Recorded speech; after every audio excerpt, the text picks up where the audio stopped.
members, and thank you everybody for coming back to this evening. I'm very happy to continue this conversation about Senate File 1456, Senator Senjum's Clean Energy First. We will be taking that from the table. And Senator Senjum, before you start, I just want to give a little preamble about why we're bringing this bill back and the process of how we're going to go forward. I think it's really important for Senator Senjum and for all of us that have been involved in energy to have this discussion outside of the Energy Committee. There's been a tremendous amount of work that has been in this book, this bill, from Senator Senjum and all the people. You could go on, but I do want to personally thank Commissioner Kelly, who I've been to Germany with, and Senator Senjum, of course, and Senator Jasinski and Senator Anderson. Senator Newman went to Germany, but we've done these energy trips, have learned a lot about energy. And Peter Mavis is also online, and he's available for questions along with the commissioner. But Peter was my old CA when I chaired energy back in 2011 and 12.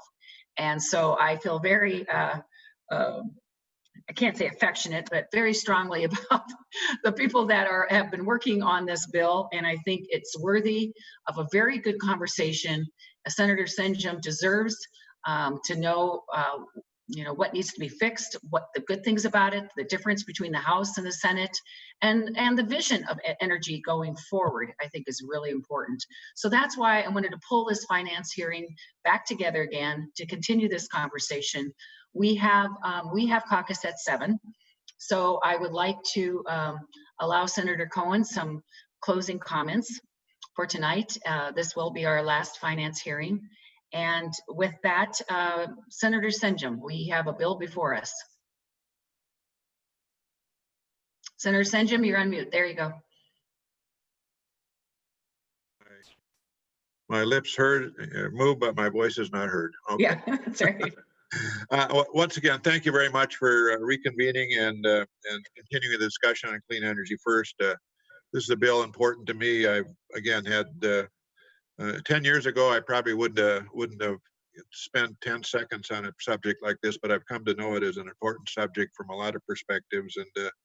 And as I look at least this whole movement, literally, it's an energy transition going on in Minnesota and frankly across the world. It's something I think that we need to catch up with, to jump on with, and to move forward with, because it is the future in so many respects. If we didn't have COVID right now, the whole issue of energy and climate and the environment would be one of the most foremost subjects on the political minds of the people of Minnesota and beyond. So it's an important topic, and I just appreciate the ability to bring it to the Finance Committee today and to be heard and to have this discussion. Madam Chair, I think we were going to work on these amendments. I'm not sure what your order is tonight, but again, I do appreciate this, and we probably it's your committee, Madam Chairman. I don't know if you want to deal with those amendments and then have some dialogue, questions, answers. I believe Mike Bull is on the network as well at this point. I think maybe not, but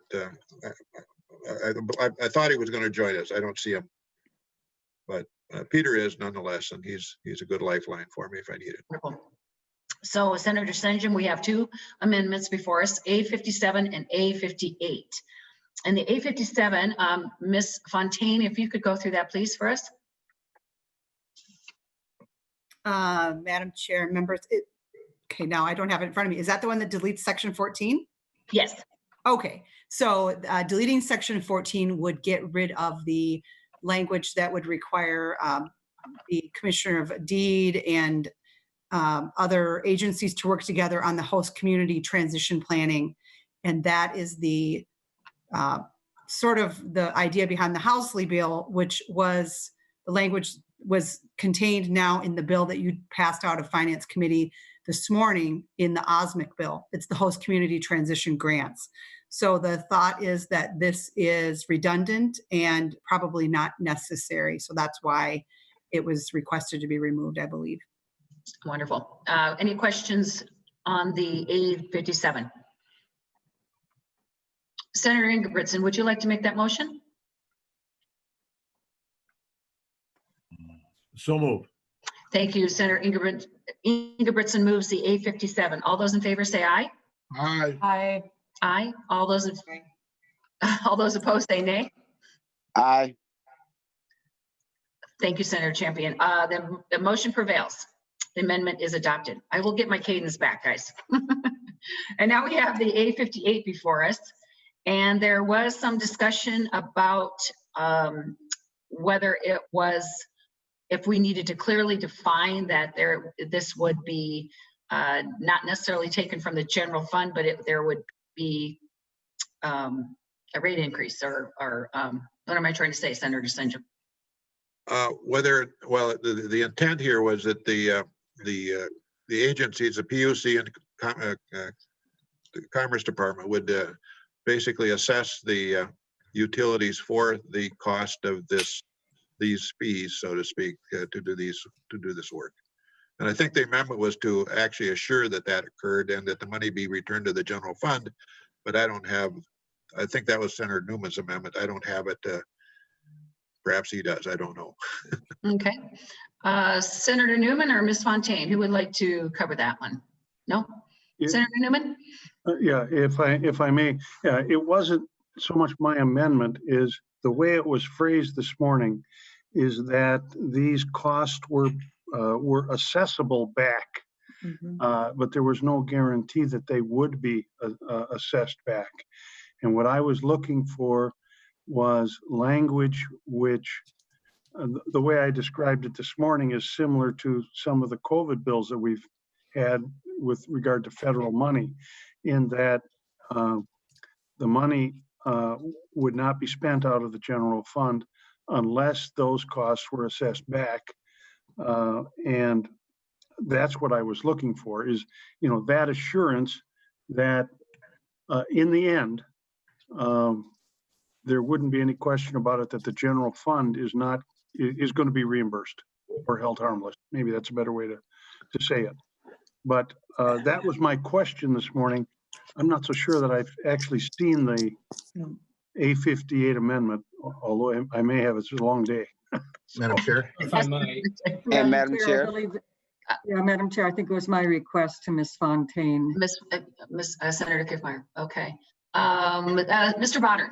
So, Madam Chair, the request maybe came from several quarters and perhaps was not completely defined. I can share some language that Ms. Fontaine has prepared that I think meet the concerns here. I'll send it to the committee, and then you can figure out who will offer it if it looks acceptable. So, Okay, perfect. Senator Champion. And then, Madam Chair, part of what I asked for was for an amendment that would say that the cost could not be passed on to ratepayers. So whether that comes back because it's accessible, I just want to make sure that there's comfort language that ratepayers are not going to be on the hook for it. Thank you, Senator Champion. Ms. Fontaine, is that included in the Madam Chair, of the amendment? I did prepare, the initial amendment was just to give the citation to the assessment authority, kind of that would say only if it was accessible back under that statute. I did prepare another amendment for incorporating Senator Champion's language, saying that it could not be recovered from ratepayers. I did prepare another amendment, and I think Mr. Bottern has it.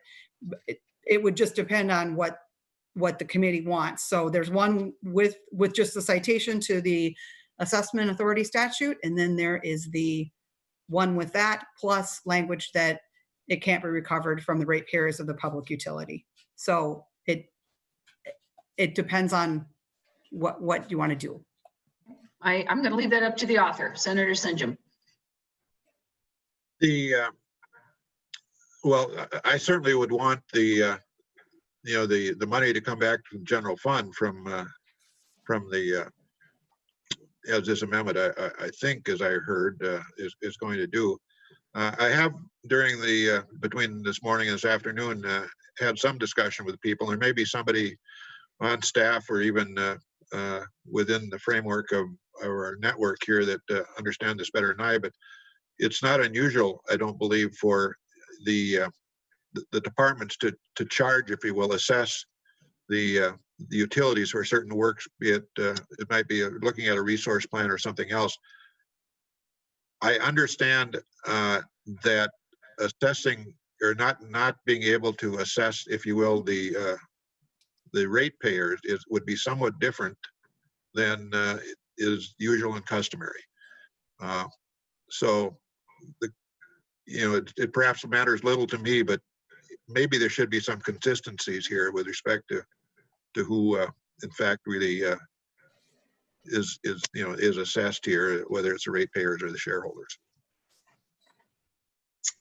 Okay, well, has those, I'm sorry, Senator Ingebrigtsen? Mhm. Yeah, and this might be to Dave, Senator Senjum, thank you, Madam Chair. Well, I don't know what kind of a guarantee you can have that the ratepayers aren't going to end up paying for this. I mean, if what Dave is saying is, Senator Senjum is saying is that this is the way we're supposed to be moving. This is the way it's marketed. This is what's coming around the corner, whether we like it or not. There can be an argument that, and probably not a very good one, that it's going to be a while before this happens. However, the marketing certainly has been gone on, but to think though that you can even guarantee that the ratepayer is not going to pay for this, I don't know how you can do that, or the company isn't going to. Is anybody from the company here that could comment about that, or the companies, or anybody at all that wouldn't say that or suggest that at all?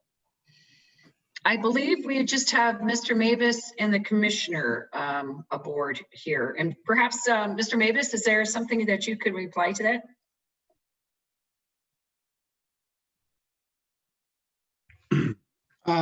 Chair Rosen, in all my experience, the way it works is that any of these appropriations, any way these appropriations work, they always get assessed back to the utilities, which creates a zero impact on the general fund. And that's the way the Department of Commerce and the Public Utilities Commission functions. And I would just reiterate to Commissioner Kelly, in all my experience on this, there's no impact to the general fund on this stuff. Okay, thank you, Mr. Mavis. Madam Chair, I don't think Mr. Mavis answered the question that I think we're trying to have answered. I think he approached it narrowly, unless I missed it, or maybe I don't have the intellectual capacity to understand what he says. But he says that there's always this opportunity where the ratepayer, the company itself can be assessed, and then that goes back into the general fund, and then therefore there's zero impact on the general fund. But I think the question is, has there been situations where we can make sure, or at least put language in our bill or this bill proposal that says that this assessment under this unique set of circumstances, we know that there's going to be a cost, but that cost cannot be passed along to the ratepayer.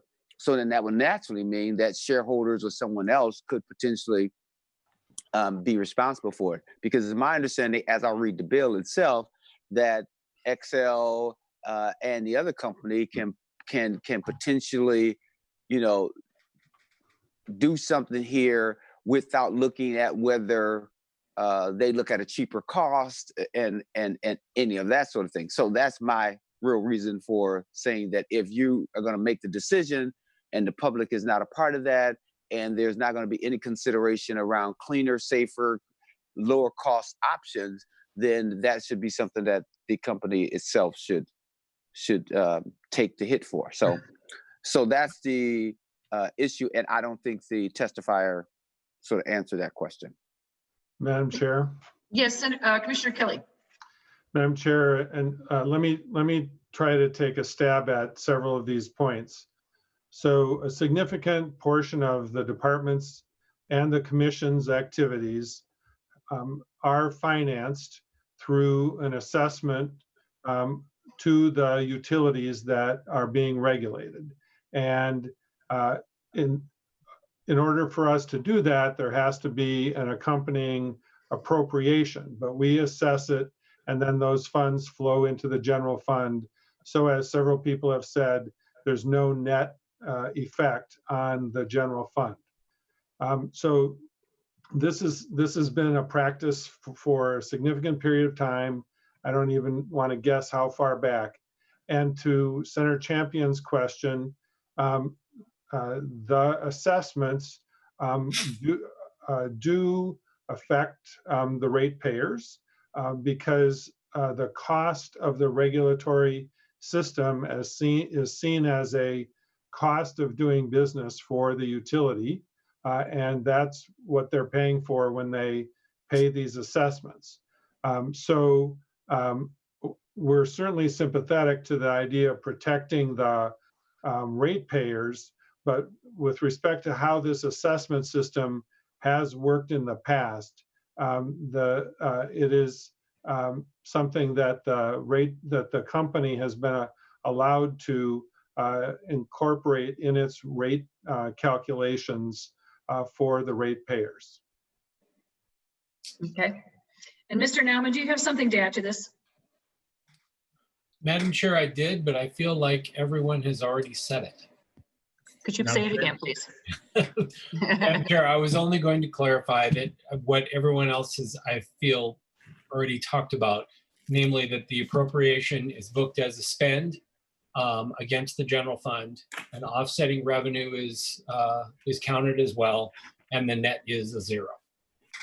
Okay. Thank you, Mr. Nauman. And so Senator Senjum. Madam Chair, I would just say, with respect to these assessments, the original draft of the fiscal report has been around for some time. I'm looking for a date here, but it's been around for maybe, I don't know, maybe a year. The utilities have never approached me with concerns about these assessments, whether that matters or not. But it has not been an issue with the utilities, at least to my knowledge. If the ratepayers knew about them, who's to say? They may have an issue. Okay, thank you. Madam Chair? Senator Ingebrigtsen. Yeah, to that point, and I was one that, I myself and Senator Champion were the ones that asked about the ratepayers. I'm glad to hear that from the commissioner, because we can't, we can't try and fool anybody. I mean, obviously the ratepayer is going to do that. I mean, they're going to end up paying for it. But frankly, I've had conversations with Senator Senjum on this bill, and I think he's certainly correct in that it's been, some time coming here. The green thing has been coming around the corner, and the marketing that's going on is certainly there. And you've got companies that are saying they're not even going to move to Minnesota unless they can be 100% green, and so the marketing has certainly been influential, but that really doesn't necessarily mean it's the right thing. I mean, I can say that about the Marlboro Man and the cigarettes and how glamorous that was at one time, and look what that got us. Now that might not be a very good conversation or comparison, and it's not a good comparison. But marketing doesn't just sell this to folks when they've got good clean energy now, and they're going to end up paying for more. So I just wanted to make it clear that the ratepayers will be paying for it. Okay, thank you, Senator Ingebrigtsen. We have the A60 amendment in front of us. It was sent out. I do have a copy in front of me, and Ms. Fontaine, I believe this addresses Senator Newman's concerns. Is that right? Yes, that's correct. It just specifies that the assessment from the commission or PUC or from the Department of Commerce to a public utility would not be recoverable from ratepayers. They would have to go to the shareholders or some other way. I know this is things have been drafted like this before. There is a statute that talks about certain expenses that utilities can recover from ratepayers and things they can't recover from ratepayers. It just would be up again to the committee and the Senate of what they think are good recoverable costs and not. So, but this would say that they cannot recover from the ratepayers. I see. Okay. We do have, Madam Chair. yes, Senator Newman. Thank you, Madam Chair. The A60 amendment, I think, simply says that the money coming out of the general fund must be assessed back. And that's all I'm really interested in. I candidly, I don't know how something like this would work if we accepted Senator Champion's position prohibiting the assessment back against the ratepayers. But that was not my concern. My concern was I want to make sure that the general fund is protected before I vote in favor of taking money out of the general fund. That's all I was after. And the way I read the A60 amendment, that accomplishes what I had in mind. Ms. Fontaine, am I reading that correctly? Ms. Fontaine? Madam Chair and Senator Newman, I think I thought that we were now looking at your amendment with the champion language incorporated. So I misspoke. This would just address that this would only happen if it operates under that assessment statute, not coming from the general fund, just from assessment. I was thinking we were looking now at with the champion language added. My apologies. Yeah, that's fine. Madam Chair, given that, if the author wishes or agrees that we are going to guarantee that the money coming out of the general fund is going to be protected, if Senator Senjum agrees, I would offer the A60 amendment because I feel comfortable with what the A60 says. It does not address Senator Champion's issue, but I wasn't trying to get at that. So I would leave that up to Senator Senjum. And may I ask Senator another question? Yes. Perhaps we should get some clarity from the commissioner, because what appears to be law and what we have done before at other times, it appears has been consistent with what I'm requesting, but the way the commissioner put it forth is that that's never been the way this has been done. So either our state law is wrong, or maybe the commissioner misspoke. So maybe if you would be so kind, Madam Chair, is to let Commissioner Kelly react to the information that we learned, that there is state law, and there have been times where we have made it clear that there are certain things that the utility company can get back from a ratepayer, and others that they cannot. So perhaps Commissioner Kelly can respond to that. We also, Senator Champion, we also have Mike Bull on with us now. Welcome, Mike Bull. Thank you very much. So who would like to take, Commissioner Kelly or Mike Bull? So Madam Chair and Senator Champion, I'll take the first shot at that. To Ms. Fontaine's point, there are times when we have said that certain costs incurred by a utility are not recoverable from ratepayers, and that can occur in the context, for example, of a Public Utilities Commission proceeding. The most recent example of that was when the Public Utilities Commission was not supportive of Xcel Energy purchasing the Mankato Energy Center because of the impact on ratepayers.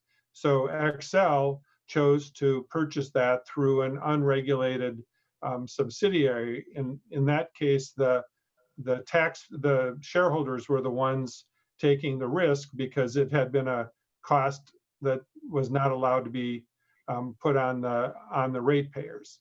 The assessments under which we operate the regulatory system have been recognized as costs appropriate to charge to the ratepayer because they are costs of doing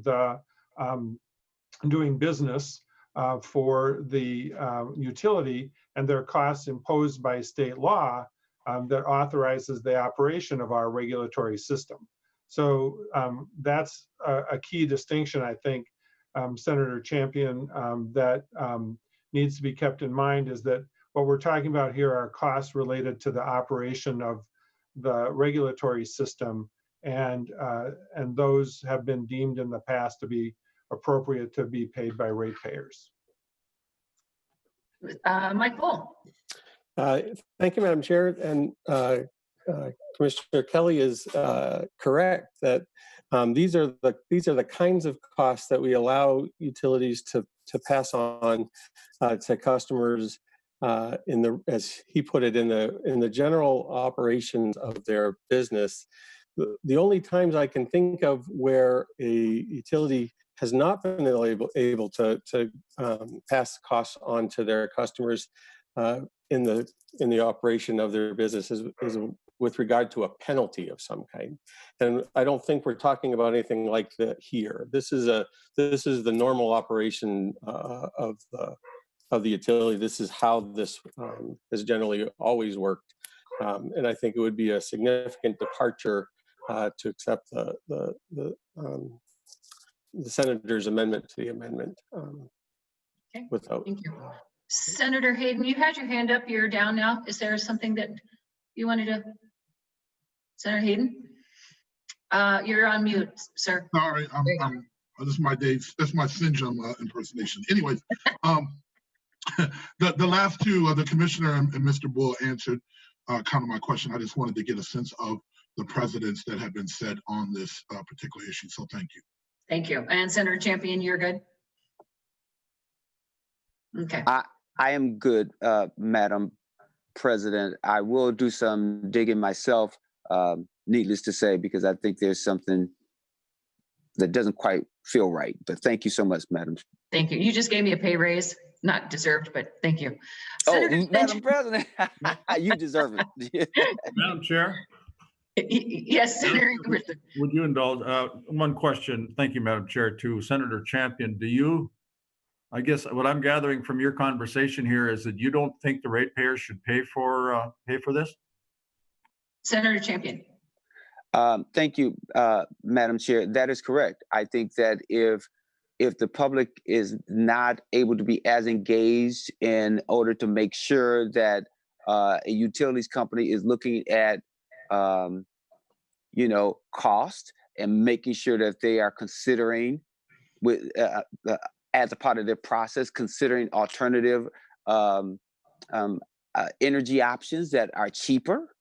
But if a company just says we don't want to be required to look at cheaper or lower cost options that would be clean, then they are making a public declaration that they want to be in charge of whatever decisions that they make.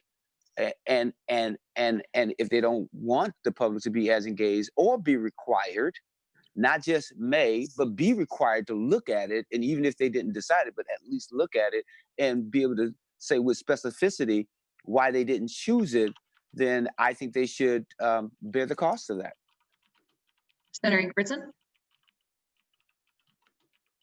Well, if the ratepayers aren't going to pay for what has been billed as the great better thing to do here, that means that you think that the general fund should pay for it. I guess that's the ratepayers' money as well. But I guess the point I'm trying to make here is that if this is the way we're going in the future here, I don't think anybody's going to fool anybody. It's going to certainly cost the ratepayers more money.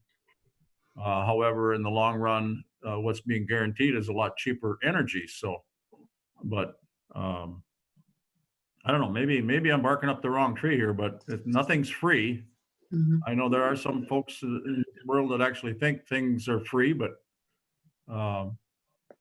energy costs money. And Senators Ingebrigtsen, if I may, I don't think you're barking up the wrong tree. I just think the tree that you are barking up has a disease to it, right? I think that what I feel is diseased by it, I agree with you that nothing is free, and that everyone has to help carry some of the weight, because then many hands, makes the a load lighter.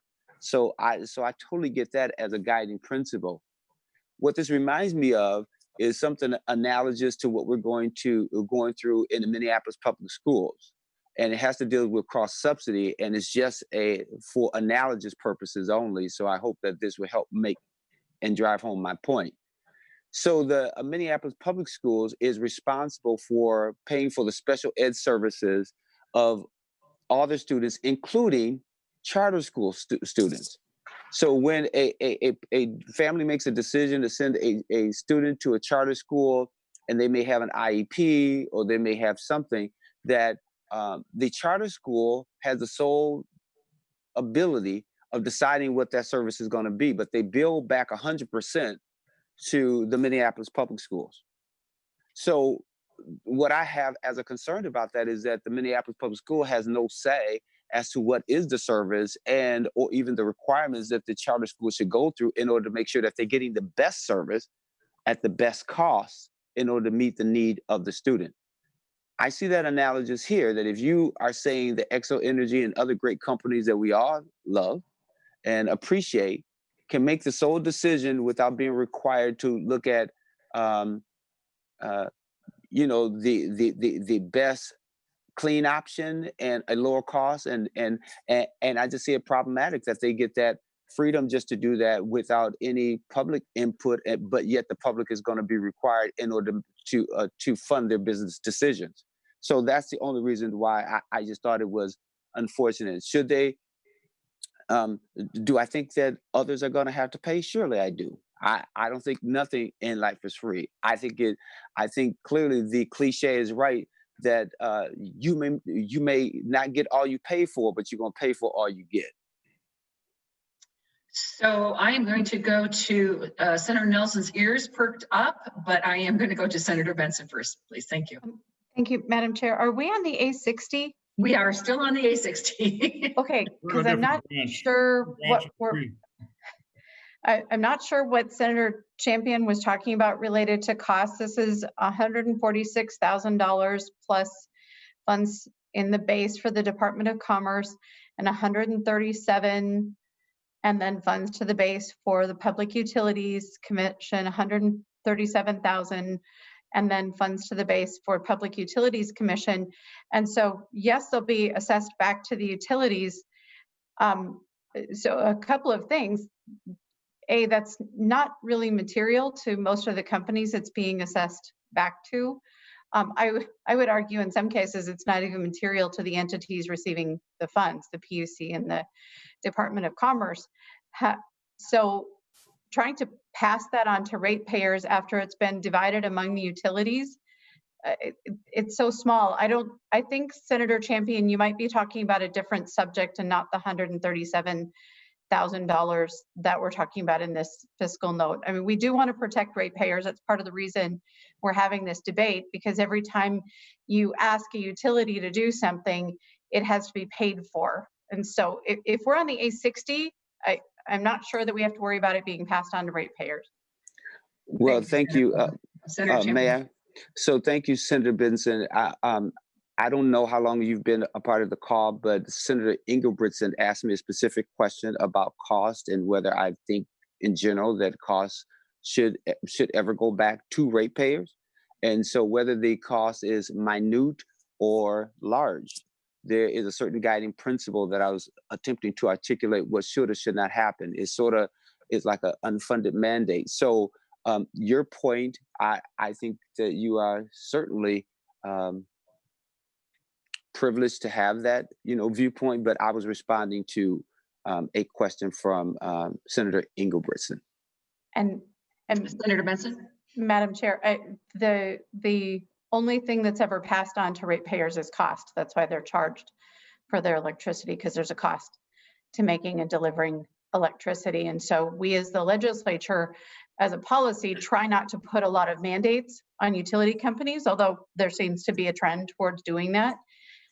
And as long as our mandates raise the cost of electricity, we'll raise costs to the consumer. But I don't think the A60 is the primary focus of where I would spend my ratepayer protection energy.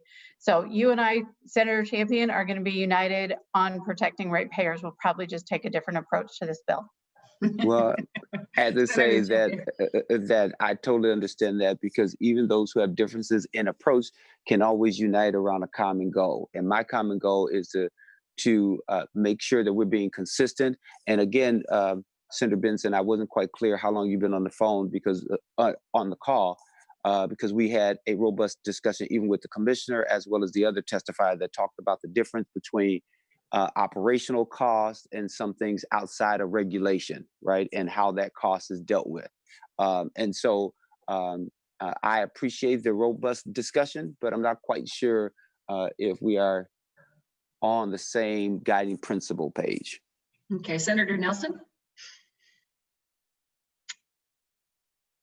Thank you. Thank you, Madam Chair. Just when it comes to protecting ratepayers, of course, that all has to be at the top of our list, especially right now, but always. But this may have been covered earlier, but there's something that we should not lose in this discussion, and that is, yes, all costs have to be paid for. Somebody has to pay for them, and they often are, in this case, the ratepayer. But how do you know?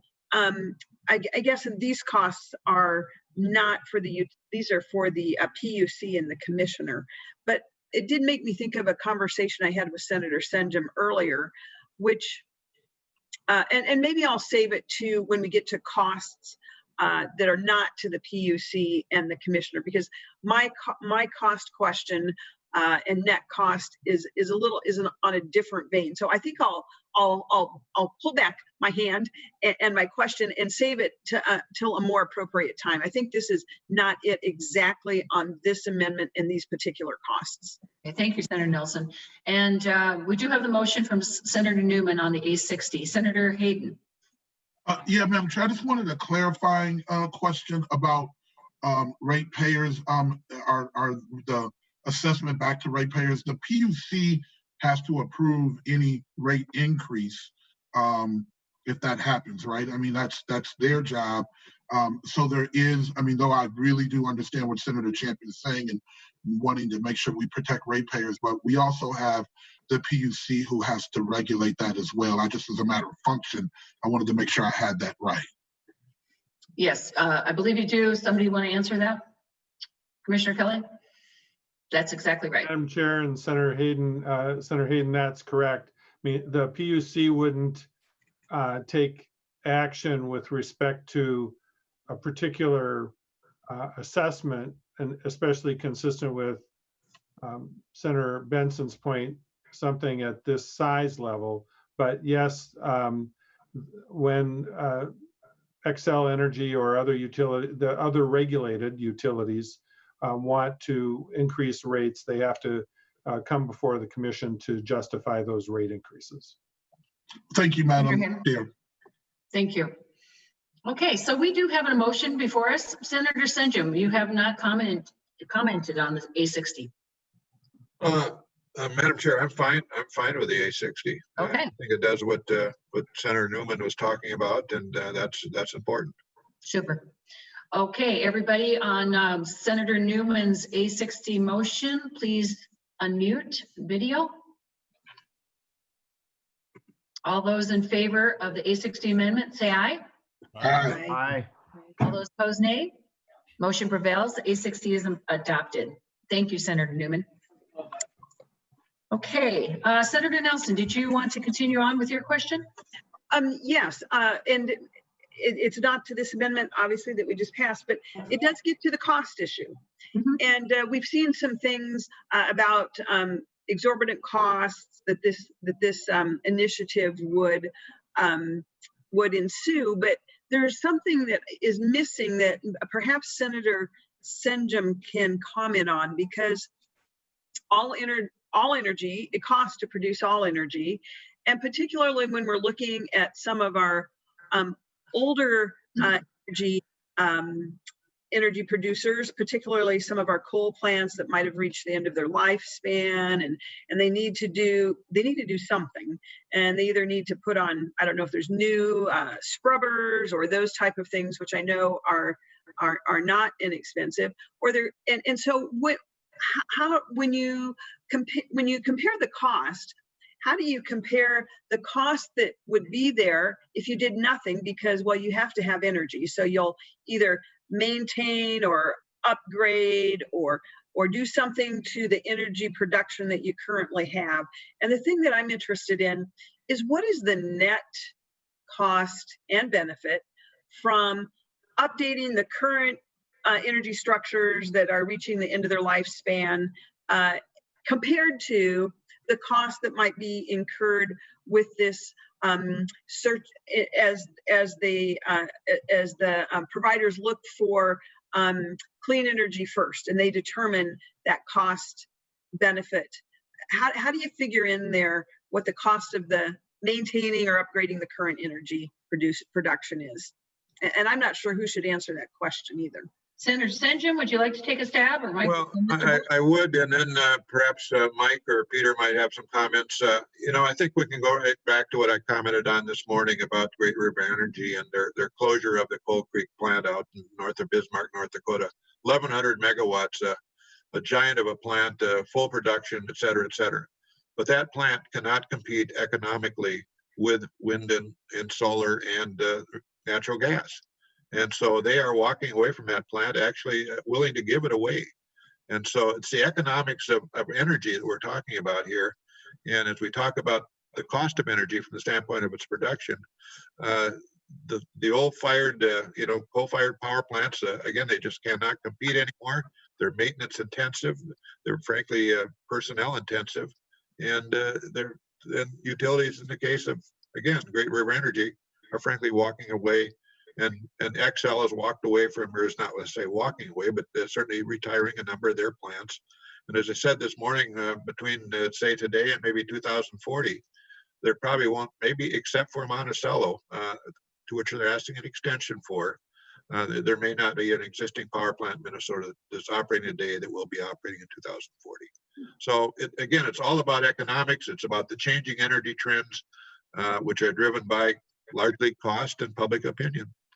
And I would defer to Mr. Bull or Peter Mavis for additional thoughts. Mr. Bull? Thank you, Madam Chair. Senator Nelson, I think you got your finger on the right question. The resource planning process, which is what this Clean Energy First bill would continue to amend, requires that kind of comparison of clean energy options to other ways of meeting this utility and customers' needs, including refurbishment of the existing generation, and would require the least cost options be selected unless they're not reliable.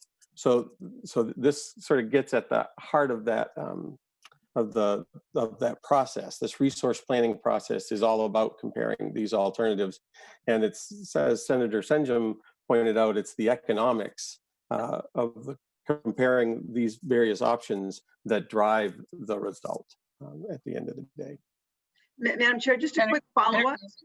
Thank you. And to that next comparison, which has to do with the uncompetitive nature, as both you and Senator St. John mentioned, I would want to know, in making that statement, saying that the coal-fired plants are not competitive, they're just not economically competitive. And you mentioned wind, solar, and natural gas. And so my question is, though, when you say they're not competitive, are you including the subsidies that we invest in wind, solar, and I don't know that we have natural gas subsidies, but we definitely do wind and solar. And so we have to make an equitable comparison here. And I would want to know what that comparison is without any artificial supports or subsidies. Mr. Bull? Madam Chair, Senator Nelson, the focus on these of this evaluation is ultimately on the cost to the ratepayer.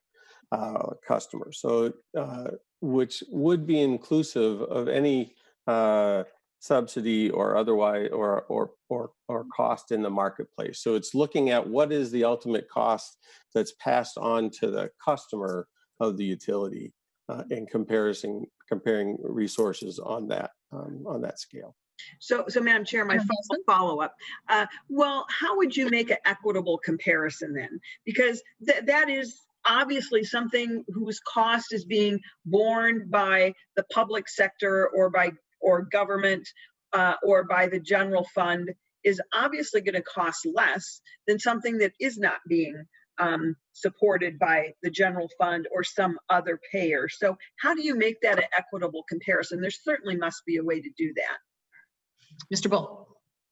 Madam Chair, Senator Nelson, it's a great question, but I would think I would come back to that if you weren't including the costs, looking at the ultimate cost to the ratepayer, then you would probably end up choosing resources that are higher cost to the ratepayer, and that certainly would cause difficulty in terms of increased rates to customers. So I think the current system of looking at, you look at all the various options and all the various costs and the costs of production and such, and this is all overseen by the Public Utilities Commission in a long, very intensive, very data-driven analysis before they come to any sort of decisions.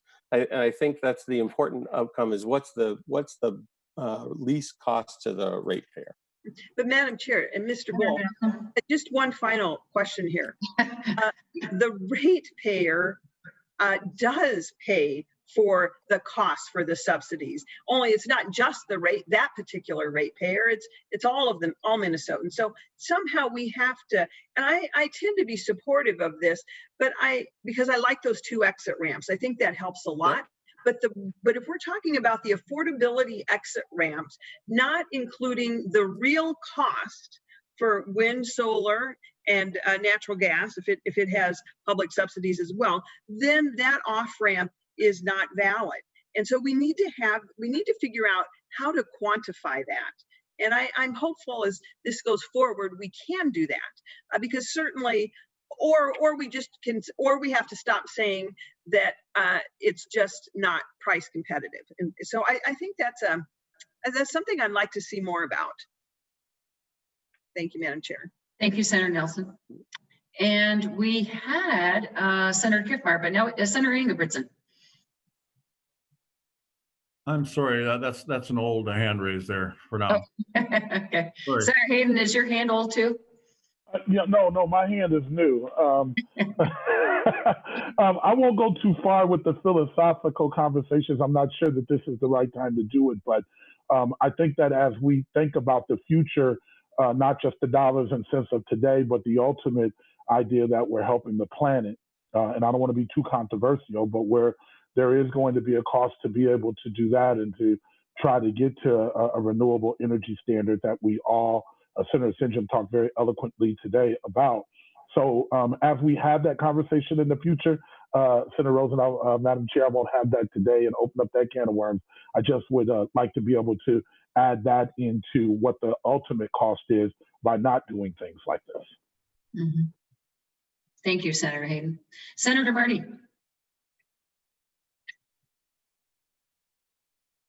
Oh, Senator Marty, you need to unmute. Sorry about that. That's okay. Have a number of concerns, one of which I want to mention that's not really related to clean energy, but that's on the very beginning of the bill, page 1, line 17. We're actually making a huge change in how the Public Utilities Commission allocates costs to switch from priorities, the maximum extent shall set rates to encourage energy conservation and renewable energy use, but changing it in a thing that goes far beyond what type of energy we use, but based on the cost of service. And if I'm a large industrial customer who uses 1,000 times as much energy as a residential customer, it's going to be cheaper to provide that cost of service. So you're going to have a huge shift from residential rates to the commercial industrial rates. And ratepayers for large commercial industrial payers are going to go way down. Residential would go way up based on this. And so I guess I think that, first of all, I don't think that belongs in a bill where we're talking about clean energy. But the main thing I wanted to do is point that out, because I think it's going to have a huge impact on residential rates, far more than anything else in the bill will. To the issues of clean energy, I guess I have a number of concerns, and I've discussed this in committee and so on, and there's some things in the bill I like, but I also think we're being a little bit dishonest in the labeling here. When we're talking about carbon-free resources on page 6, we define, because there's a preference for carbon-free resources, which I think most of us feel means carbon-free. And one of the things in here is that you can be a coal plant. A coal plant could qualify now to be carbon-free if it produces less carbon than a normal carbon plant does, if it has 80% carbon capture. So in other words, it would produce less carbon, but it still is very clearly not carbon-free. And I'm worried that a number of things in the bill would be encouraging not just the garbage burning as renewable, but concludes things that are clearly not carbon-free and calling them carbon-free. Hydrogen technology on page 6, line 21. Hydrogen is carbon-free, but how do you produce the carbon-free hydrogen? You can do it with wind power, solar power. When you have excess capacity, you can use it to generate hydrogen, which you can use as a good storage. But if that's produced by a coal plant, that's not a carbon-free resource, yet there's no definition of what that is. So I'm really concerned about that. And then I'll also mention one other one, and that is that, I'm not sure exactly, page 8, I think it was, where we talk about under the resource plan right now, the utilities are required to produce a least cost plan for meeting 50 and 75% of their energy needs from new and refurbished generating facilities from conservation renewable energy. It's not only being weakened by saying carbon-free, which now includes some coal plants, and it also would be that it's only new resources. The current law requires it to be of all their resources. So it's just a huge setting back of the scales. So I would argue that that part right there isn't changing anything other than the measurement and saying the goals of resource plants are much less clean, much less carbon-free than they were now. And the other one somewhere, and I haven't found it right now when I started looking at the bill again, find out where, but it's only measuring it for Minnesota resources.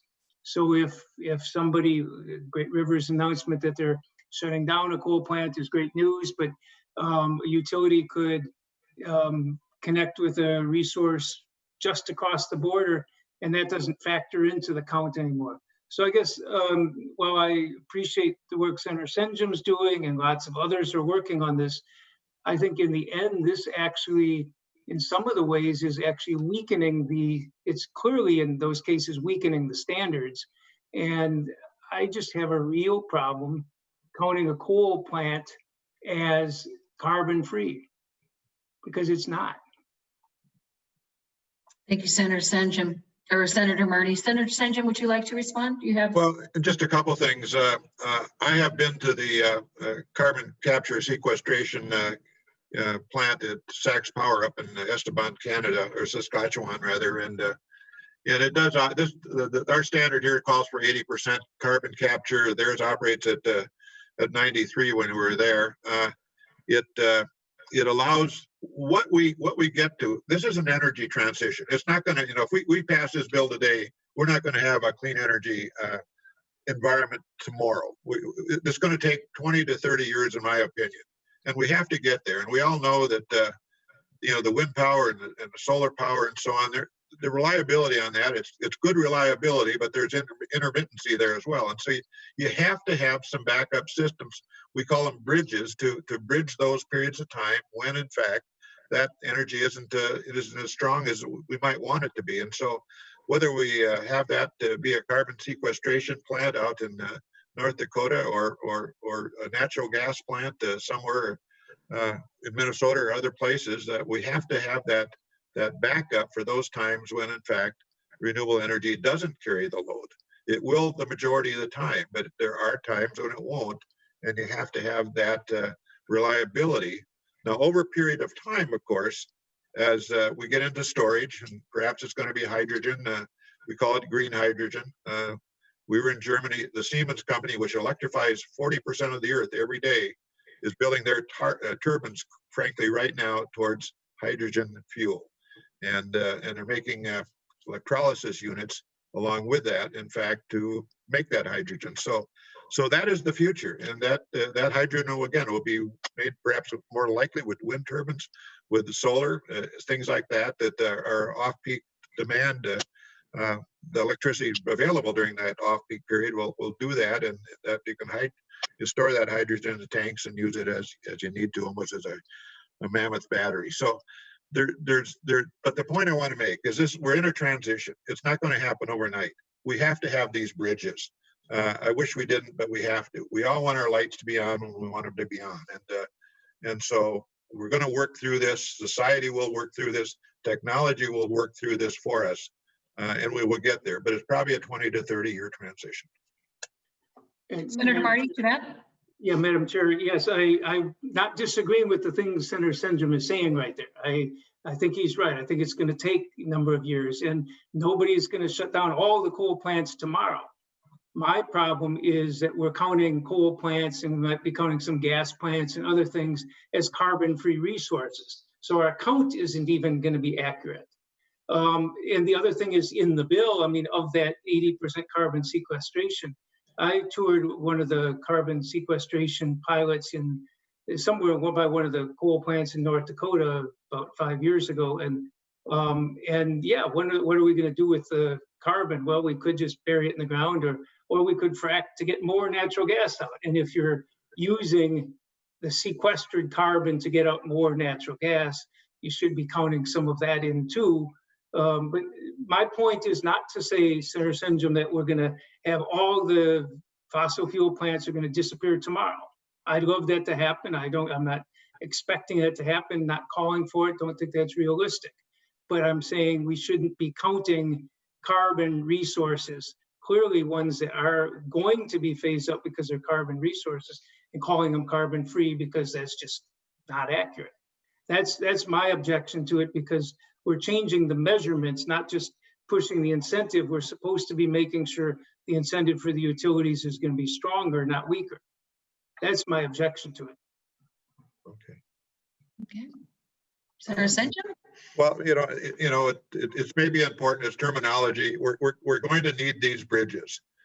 We're just going to need these bridges. The renewable energy itself, again, without battery technology, without storage technology, is to the extent we need it right now, it's not going to carry the load for us during those periods of time when we need it. And so I think we agree, but in terms of the semantics of the bill, the language of the bill, whether it's carbon free or not, it's still renewable energy, and or to the contrary, of course, carbon sequestration is not necessarily renewable energy, but it certainly can be clean energy to the extent that we do capture a good portion of that carbon off of that process and do sequester it. It does work. It's very expensive. In my mind, it's probably not going to be a phenomena that goes very far, but that's for others to decide with respect to their utilities. But it's extremely expensive, and again, it cannot, in my mind, compete with wind and solar and these renewables, which are ultimately cheaper. Now, I see Mr. Evans on the line. I don't want to put words in his mouth, but I have to wonder, if we weren't going this cleaner, cheaper direction, why would Xcel Energy be doing what they're doing? Probably one of the most progressive companies in the world, moving towards a renewable energy future. And they're an intelligent group, and they wouldn't be doing this but for the fact that this is the future, and it's going to work out better for them financially. Thank you, Senator Senjum. Mr. Evans, welcome. Would you like to say anything? Mr. I Evans? set you up, Rick. Just a second, I'm a little slow on the unmute. Oh. So, Madam Chair and members, I'm Rick Evans with Xcel Energy.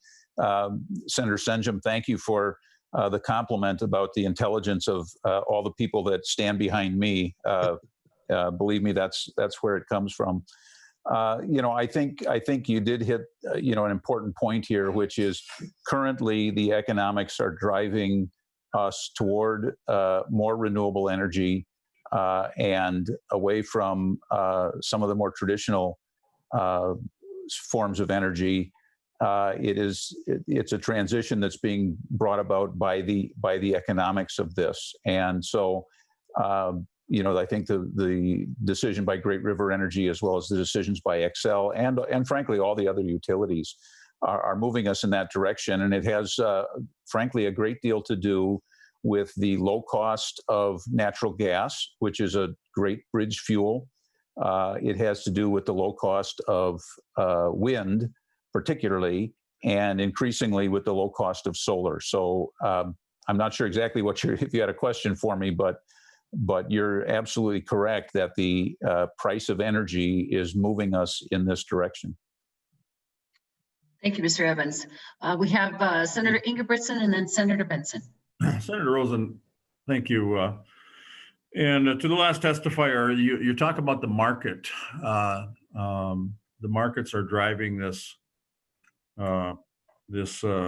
bus now, and I'm wondering if it's the markets or is it the heavy-handed mandates that have been going on since 2007, and I'm sure you remember back then the renewables that were forced upon the energy producers back then.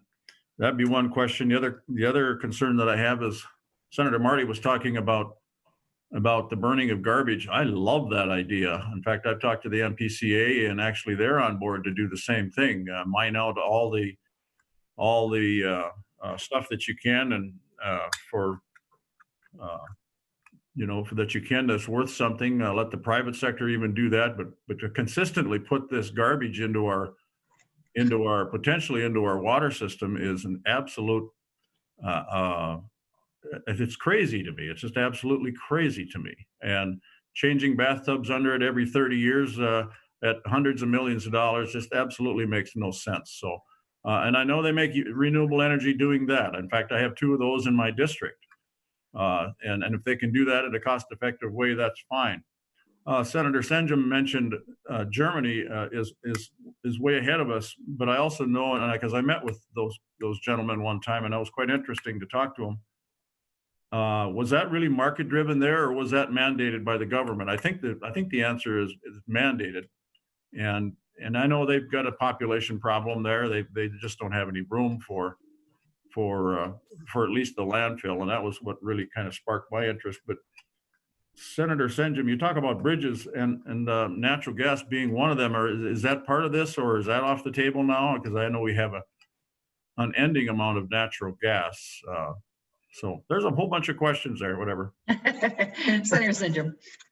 Well, I mean, with respect to Germany, we don't need to spend too much time on that. But Germany decided, I think about 2000, well, it doesn't matter, but they decided after Fukushima to close down their nuclear power plants. They have 17 of them.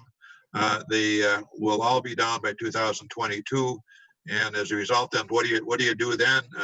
It's certainly a cold country up in the northwest part of Germany, but they are weaning themselves off coal, I believe, by 2035. And so then what's left with respect to energy sources? It's wind and solar. They're lucky they have a lot of offshore wind in the North Sea and have to ship it across the country. But Germany on certain days actually can exist purely on renewable energy. That's their commitment, and in many respects, they lead the world. The other one, Senator Ingebrigtsen, let's see, what was that? I'm sorry, it was a bunch of them. Their natural gas was one of them, and well, again, Mr. Evans could probably speak better, obviously could be better than I could, but natural gas needs to probably be a bridge. Even in my city, Rochester, who has a plan now for 100% clean energy, does at least have to have that natural gas backup for certain times when the wind and solar isn't going to carry the load. So there might be a day again when storage comes when you don't need that, but for this time and place, that's part of the grand plan, a natural gas peaking facility to deal with those times of wind and solar intermittency. I would defer to other more experts. I'm getting a little bit out of my league. Well, I'm out of my league, as you well know. I'm not part of I've never been part of the Energy Committee, but I just want to state this for the last and be done with it. As in 2007, I was one of the 3 senators that voted against those required mandates, and for a long time, I think it was considered a pretty good vote. However, now it seems to be, and I think you've made the case that it's being marketed very well. The green society that we're getting into. However, I think it's moving along actually probably a little too fast, especially when you consider what I do have in my bill, and that's the Minnesota Pollution Control Agency wanting to mirror what California's got going out there when it comes to car emissions. And frankly, when I look at California, I'm not sure that we want to or can even come close to being what they are out there. And so I'm just thinking things are moving along. You're right, they're moving along. I drive the freeways. I see the fields of solar and I see windmills out there as well. I just want to be able to let the market work itself a little bit longer here. And if that's the case, and that's the way they're going to go, but I don't want them to do that out of fear of mandates. I'm not saying there's any of that here. I'm just saying sometimes I think that's why they move that direction, but they're very innovative and they do a good job. But I'm just, in the most kindest words as I can, I'm not falling for the new Green Deal. Not quite yet. Even if it's a fourth of the way there, I'm just not quite there. So that's all. Senator Ingebrigtsen, we're not going to take you there either. Thank you. Thank you to you both. I think I'm going to go to Mr. Mavis and then Senator Benson. Madam Chair, real quickly to Senator Ingebrigtsen's question, Senator Nelson's question. I mean, and Mr. Bull or Mr. Evans can fill in. The price of electricity is set at the regional market, at the Mid-Continent Independent System Operator. They do day-ahead markets. They do real-time markets, clearing prices for what the price of electricity is. And the way they do it is they have a stack, and they take all the renewable energy first because it's the cheapest resource available. And then as the demand increases, they add on must-run units like nuclear. And then as you get to a point like we've seen in, big load situations, that's when the peaking plants fire up. That's when the oil burners fire up, and the price just continues to go up from there. So to sort of clarify for Senator Ingebrigtsen and Carla, for Senator Nelson, is that the compact between the utilities and the regional transmission organization, they're the ones that determine what the price is. And back to Senator Senjum's point, the fact that GRE closed probably the most efficient coal plant in the upper Midwest, they're making a decision to close it because they're losing hundreds of millions of dollars. Just shows you that this is where the market is going. And they're making these decisions based on economics. And I'll let Mr. Bull or Mr. Evans sort of fill in some additional details. Thanks. Well, actually, I think we are going to have to get to the other two senators, and then we're probably going to have to wrap up. Unfortunately, we have caucus at 7 o'clock, and I want to get to Senator Benson's question. Senator Benson? Senator Benson, you're on mute still. Still getting used to this. Thank you, Madam Chair. Right. In 216H, we're already prohibited from building new carbon plants. So I just want the folks on the committee to know that after August 1st, 2009, no person shall construct within the state a new large energy facility that would contribute to a statewide power sector, carbon dioxide emissions. So that's already prohibited. And then we go to our nuclear power plants. And I haven't seen final decisions that say our nuclear power plants are going away. I know they're coming up for review, but I don't know that any final decisions have been made about that. So we have to be clear, no new carbons coming online, no final decisions about nuclear. We do see massive market trends. Like just like Costco started carrying organic food and restaurants started doing farm to table, the market is pushing really hard into this space. And that's why Xcel Energy is changing, because they see they can get good value out of renewables and their customers like it. So they're going to figure out the bridge. That's how the bridge is going to get built. The companies who have large capital investments into energy and have customers who are demanding renewables are going to figure out this bridge. And they're going to do it in innovative ways. They're going to be the ones that are going to figure out hydrogen or kinetic energy storage. But they're also going to have to serve their large customers. So I know we tend to think about the person who wants to walk into their living room and turn on a light switch and be able to watch their television. We have mines up north that are closed down. Energy is their primary cost driver. If we do something to nudge that up, they have no reason to keep people employed in Minnesota. Let's be very careful what we do with base load in Minnesota. Secondly, we keep talking about natural gas as a backup. Great, it's much lower carbon, but most of us heat our homes with natural gas. So I want you to think about a cold day in the winter when we don't have solar, the turbines aren't turning, which by the way, did happen not that long ago. All of our homes are demanding natural gas, and now our backup power plants are also natural gas. Think about the risk that that's putting on state energy policy in Minnesota. I also have some significant concerns about the House status of this bill. So if we're going to send something that matches up with what appears to be the Green New Deal, I don't know how we conference it in the next several days. And B, I don't know how we vote on something that is the Green New Deal. So I'm afraid I have to look forward to what could come out of a conference committee and decide if I even want to make that possible. So those are the things that are going to impact my vote today. And I hope it's part of our energy discussion going forward. Senator So Benson, you might Chair. have missed and got on late. We are laying this on the table. I did announce that at the beginning. Thank you.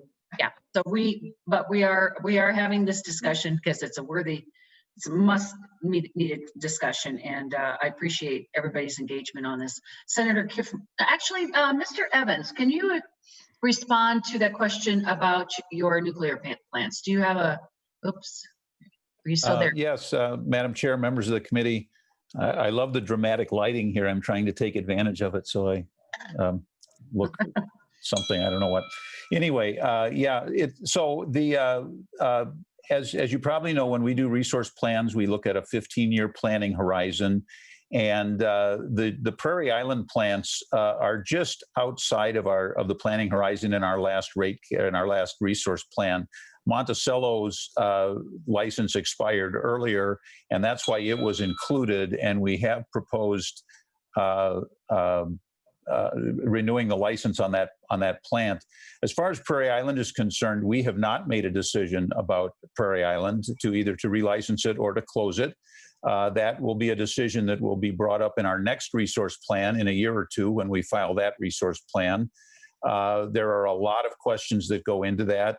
We are working closely with the community, Red Wing and the Prairie Island Indian community, as we look at what the prospects of that plant are. And so I want to make clear, we have not made a decision one way or the other about the future of Prairie Island. We have made a decision to propose the extension of the life at Monticello. And what we're finding is that through a lot of hard work by our nuclear group, we've been able to bring the cost of nuclear down significantly in the last few years, and that has helped drive that decision. Thank you, Mr. Evans. Senator Kivmer, last question, and then we're going to need to fold up. Thank you. Thank you, Madam Chair. I just appreciate that. I think I'm just going to make one comment and then a quick question. Renewables, let's talk about how cheap they are, but they're also highly subsidized. And I think sometimes we just forget to recognize that when you're comparing things, something that's heavily subsidized is great, especially to initiate the direction that you want it to go. And we're doing that. Now it's got momentum of its own, but my folks in my district are also concerned about reliable. That's been mentioned by Senator Benson. And matter of fact, reliable is day after day after day. We just take it for granted. But in neighboring my district, natural gas ran out was an issue, and we had people who had thermostats way low beyond what is healthy. Reliable is everything, and especially in a cold state like Minnesota, we cannot put the safety of our residents at risk by putting renewable ahead of reliable. So I would just like to have somebody, Mr. Evans or whatever, discuss quickly the issue of being subsidized and comparing costs. Who would like to take that one? Nobody jump on that one. Mr. Evans. Senator Marty.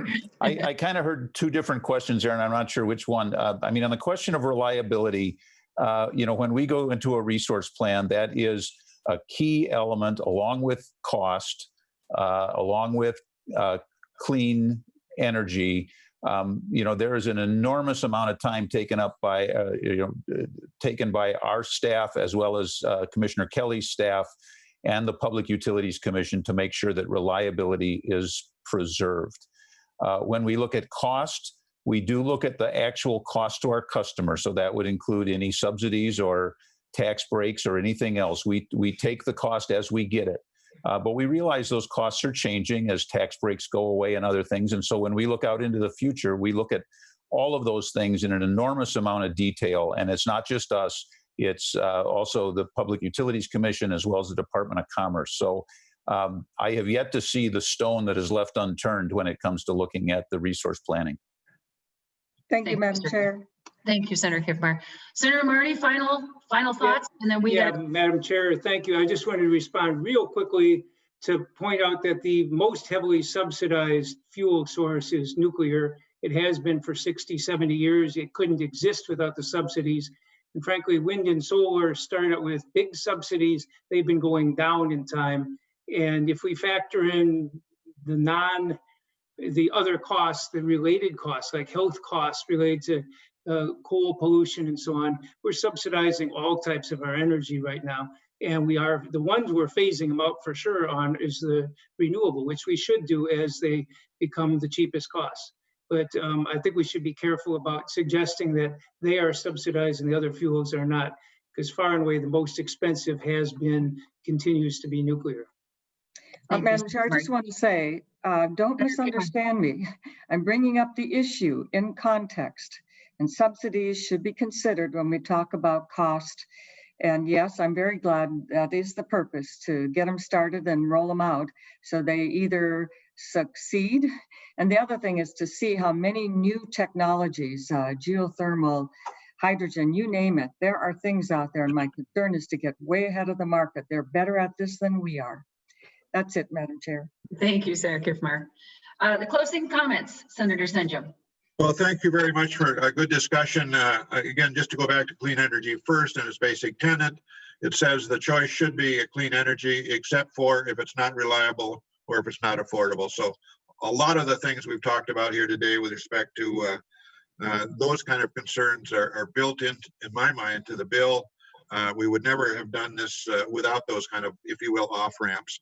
A number of states, I believe 14 or so at this point, have adopted if you will, clean energy standards to the, again, going back to the bumper sticker, 100% by 2050 or so.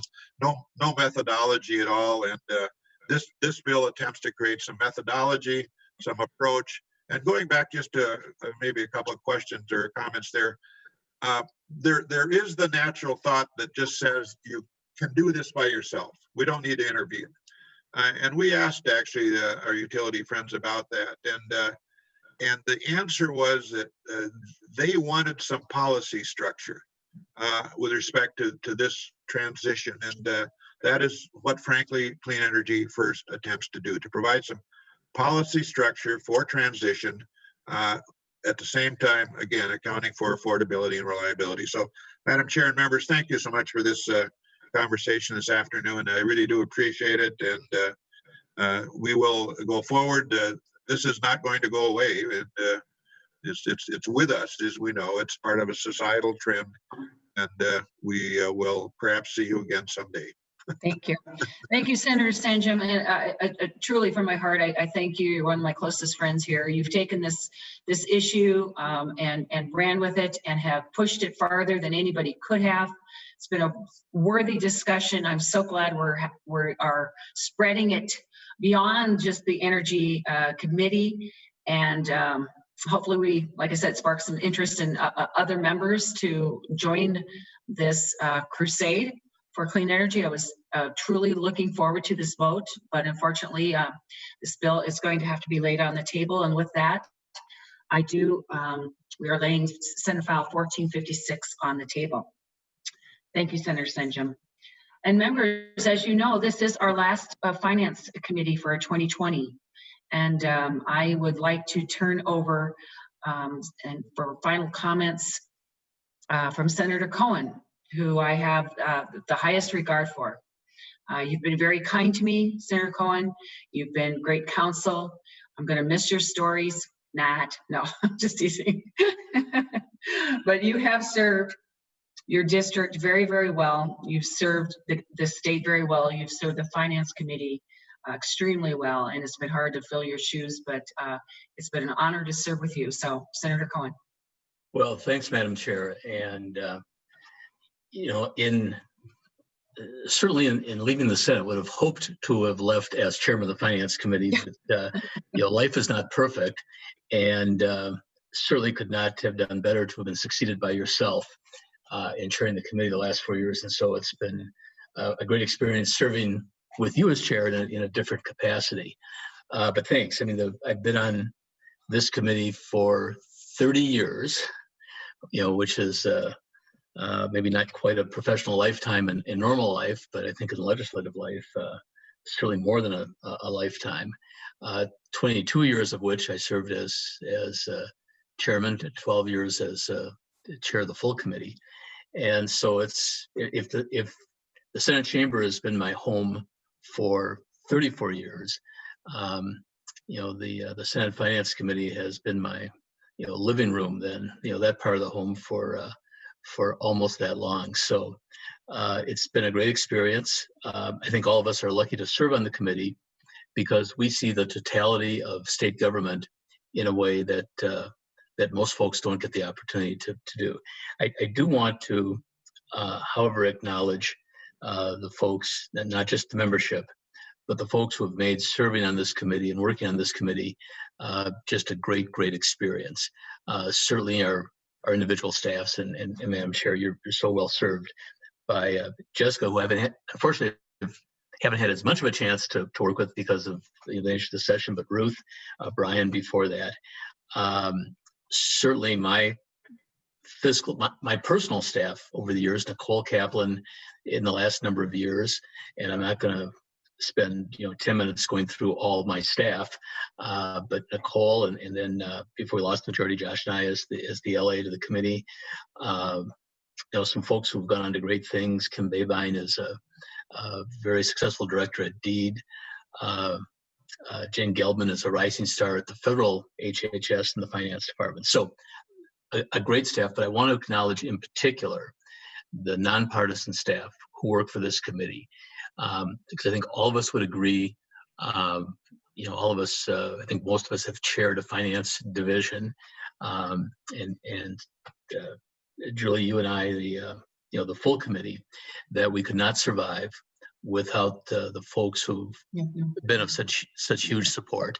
And right now that Tom Bodern and Eric Naumann have worked with both of us as chairs, and couldn't have survived without them. In my first go around, Peter Watson and Matt Mossman. Matt was then the chief fiscal analyst for the Senate, and whatever work we've done in the Finance Committee, whatever we've been able to accomplish, whatever our role is, it would have been significantly lessened absent folks like Eric and Tom and Peter and Matt. And as well, and I just mentioned those as the folks working for the full finance committee.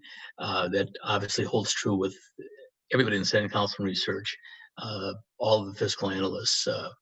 Again, we couldn't survive without them. But Madam Chair, you're very kind in the comments you made about me. I could turn around and say the same about you and the work you've done the last 4 years.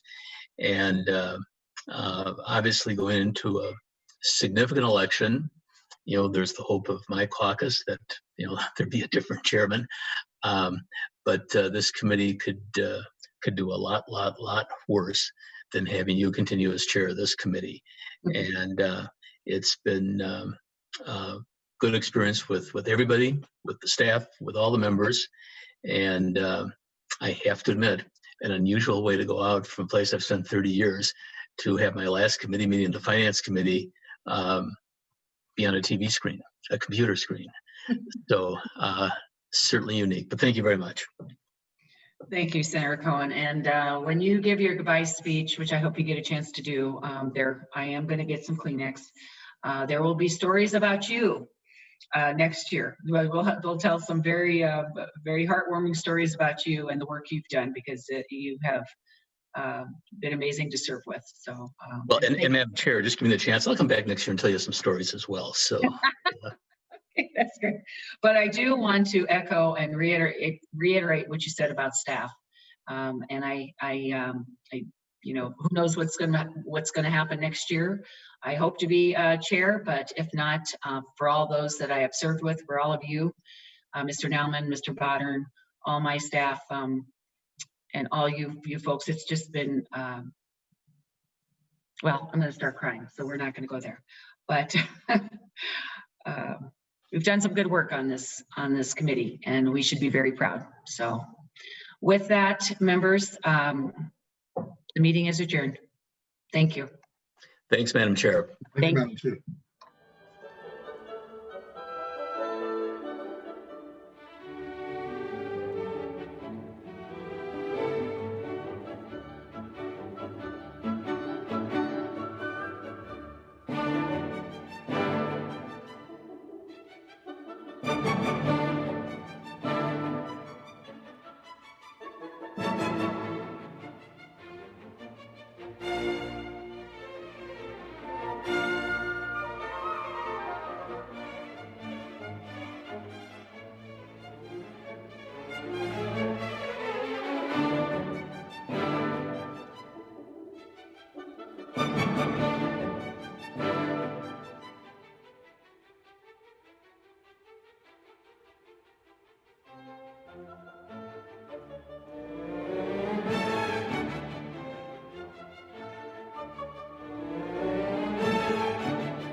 Aye.